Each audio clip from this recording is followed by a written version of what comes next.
Showtime's four-man single elimination tournament concludes Saturday night. Abner Mares, Joseph Agbeko. The line's Mares minus 180 and climbing.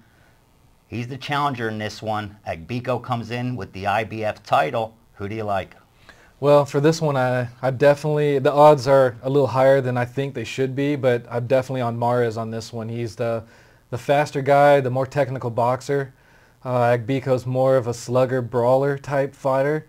He can box, but I think Mares is the one that's going to take it here. I wasn't surprised that he came out the favorite. I mean, everyone knows that at 118 pounds, Nonito Donaire is the undisputed champ, Absolutely. WBO, WBC. But Agbeko is the IBF champion, and this is the finale of their tournament. And I think he beat the same guy as Mares beat to get here more convincingly. In fact, you know, Mares got a unanimous draw and a split decision win against Perez and Darchinian, where Agbeko beat them both convincingly, at least when he won his title back against Perez.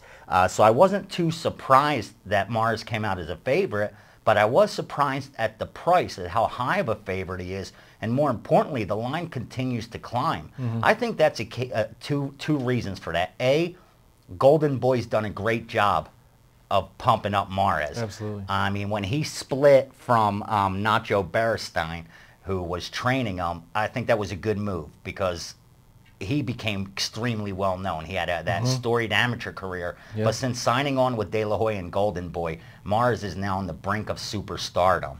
But he didn't get it done in those fights, you know what I mean, against Darchinian or against Perez. I still think, because I watched the Perez fight and Mares, I think he still won that fight.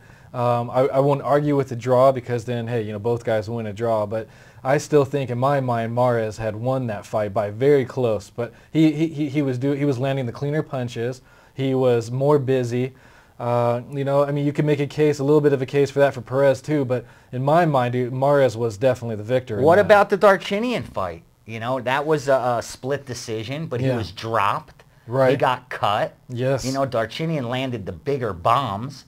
But Mares is the busier fighter. And when you look at the rounds of the over-under that the odds makers have this right now, the over-under is 9.5 with the over at minus 400, and I've seen as high as 450, 500. Yes. So based on what the odds makers and bookmakers are now telling us, this one's going to a decision. I think a lot of fans don't know Agbeko. I mean, your average casual boxing fan doesn't know Agbeko. Well, Mares would be the same way, too. People don't know him either. Yeah, but he's got that Golden Boy banner behind him. Exactly. Where with Agbeko, he may be the IBF title holder, but he's a fighter from Ghana. He took a year-and-a-half, 2-year layoffs in between fights. What's strange is that Agbeko, at 31 years old, may have 9 more professional fights, but he's only had 14 more rounds in the pro ranks than Mares. So at 25, Mares has a lot of experience. To me, here's how I look at it. If this goes to a decision, that's where I'm worried because I really think the value is with Agbeko. He's the bigger puncher. And I think at this weight class, Mares hasn't showed me that the power, you know, he's able to take down high-level guys. He's a boxer first, which is understandable. You know, if you're a boxer, you're not a puncher, so, you know, power isn't your biggest asset. But with that said, when he's fought the top guys at that level, he doesn't seem to be able to hurt them at all. On the flip side, Agbeko, if he lands on you, he's going to hurt you. It's not by accident 22 of his 28 wins have come by knockout. But even though I think Agbeko lands the bigger bombs, I think Mares is the busier fighter. And if this goes to a decision, which is what the odds makers are telling us, I don't trust the fact that Don King is going to get a fair decision in this one. He doesn't have the power he used to here in Vegas. You know, now it's Golden Boy followed by Top Rank. You know, those two battling it out for who has the most power and influence here in Las Vegas.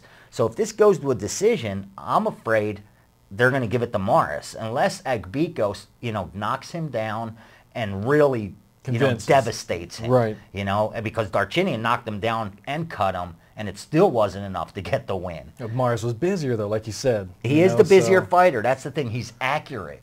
He's extremely accurate. That's what I like. But he just, I don't know, I just think against a brawler like Agbeko, who's extremely slick for a brawler. I mean, he's not the easiest guy to hit. I really think this is a lot closer fight than the odds reflect. Well, I agree with you that it definitely is going to be a closer fight. I do think that when it comes down to training. And Mares has got the training. He's been doing it longer.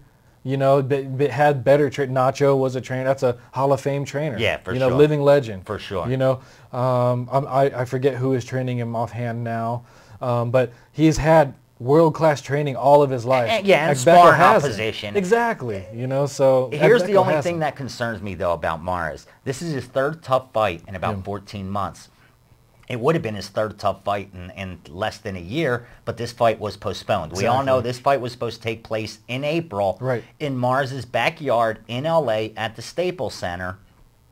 But Agbeko supposedly got off the airplane on his way to the car, collapsed face down, and it was... He's gone, and I doubt that. But and based on what Don King's spokesman said, he went jogging in the morning, and then his flight was delayed 3 different times, so he was sitting for 12, 14 hours, and then had to go on a 5-hour flight, and supposedly his sciatic nerve became a problem, and he collapsed, and now he's healthy.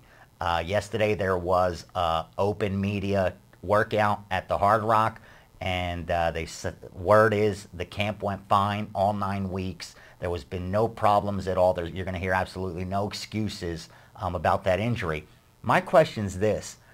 Was he really hurt, or could it have been a veteran move? A couple guys put this thought in my ear, saying, did the veteran Agbeko, who we know's taken layoffs before, call the fight off right when Mares was peaking? Because, you know, during your training camp, you're going to peak. Right. Is this a ploy to now put Mares in uncharted waters for him? A fight's been delayed. You had already peaked for a title shot and to win the bantamweight, you know, even though Showtime's going to say this is the best 118-pounder in the world, most are going to disagree, and it's done air. This is for number 2, I think. But could this be a ploy? And to see, can Mares handle that after peaking and being ready to fight? Now all of a sudden you got to wait 2 more months and go through the process over again.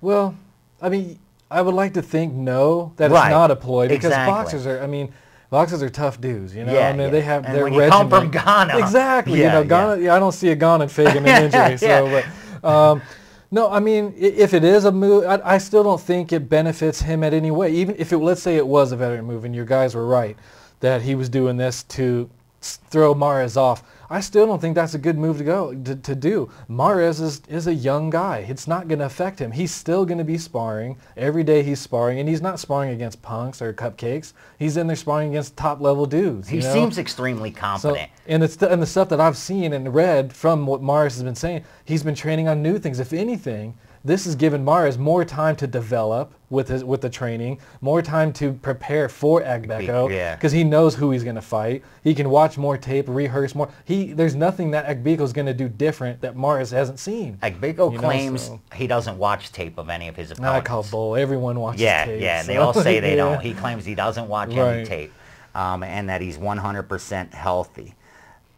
The question's this: can the brawler apply enough pressure to, even if he's not busier, win a decision over Golden Boy? I think that's the question. Because, like I said, personally, the value to me is on Joseph Agbeko. I agree. With the IBF title, watching him fight, the power he brings at that weight, I really think there's a lot of value there. In fact, I want to bet him, and that's betting-wise, that's the play that I'm advocating. But at the same time, I'm saying I got to wait till Saturday, when I'll be tweeting live at the Hard Rock, to see if I could confirm this, and then if I'm willing to place the bet because of that Golden Boy influence on the judges. Well, I think what'll be a big indicator here is the weigh-ins. Once we see photos from the weigh-ins on tomorrow, see how they both look, which I'm expecting both of them to be in tip-top shape. I don't know. I don't think I mean, I don't think Agbeko has to do anything drastic here because I mean the judging in Vegas is fight town. Yeah, they're going to have good judges. Yes, they could be Golden Boy influenced for sure, but I still think Vegas you'll still get a fair shake. We do have the most experienced. Exactly, judges. You're not going to get some Joe Blow down the street. I agree. You're going to have probably Dwayne Ford, some name guys there. I still think. Mares' footwork, that's the speed factor is what the problem is, and the footwork here is in Mares' favor. I agree with you. From a betting standpoint, Agbeko is the guy who you want to bet on. That's where the value is. Because you're getting almost, because laying minus 200 on Mares, it's too high. Yeah, and I still think the odds are still too skewed for that. Somebody's skewing odds here for some reason. Maybe the sharps come in late on Agbeko. But I can't be for sure. I think it's definitely a closer fight. It's not a pick 'em, no, but it definitely is closer than what the odds are indicating. And I think Agbeko can win this fight for sure, but Mares' footwork and his speed is going to be too much for him. So at the end of the day, you like Mares to win this fight. Just you're not willing to step up and lay that kind of price on him. On a skill wise. That makes perfect sense. Yeah. That makes absolute sense to a bettor like myself. Right. You might like a team, but that doesn't mean there's value in betting that team to win. Personally, I think the value on the betting side is on Joseph Agbeko. Again, I'll be tweeting from the Hard Rock. That's at Vegas Runner on Twitter, and see if we could confirm another premium play on this Saturday night fight. I'm Vegas Runner. That's Dustin. Enjoy the fight.